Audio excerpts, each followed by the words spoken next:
Hello friends, welcome to my channel. പ്രാഥമികമായി മലയാള സിനിമയിൽ പ്രവർത്തിക്കുന്ന ഒരു ഇന്ത്യൻ ചലച്ചിത്ര നടിയാണ് സംയുക്ത മേനോൻ. വിവിധ സിനിമകളിലെ അഭിനയത്തിന് അവർ അംഗീകാരം നേടി.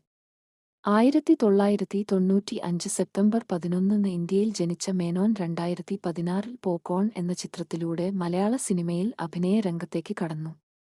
എന്നിരുന്നാലും 2017 ടൊവിനോ തോമസിനൊപ്പമുള്ള തീവണ്ടി എന്ന ചിത്രത്തിലെ അഭിനയമാണ് അവളെ കൊണ്ടുവന്നത്.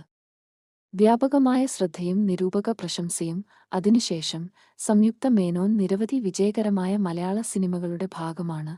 അവളുടെ അഭിനയ വൈദഗ്ധ്യവും വൈവിധ്യവും പ്രാഥമികമായി മലയാള സിനിമയിൽ പ്രവർത്തിക്കുന്ന ഒരു ഇന്ത്യൻ ചലച്ചിത്ര നടിയാണ് സംയുക്ത മേനോൻ. വിവിധ സിനിമകളിലെ അഭിനയത്തിന് അവർ അംഗീകാരം നേടി. 1995 സെപ്റ്റംബർ 11 ഇന്ത്യയിൽ ജനിച്ച മേനോൻ 2016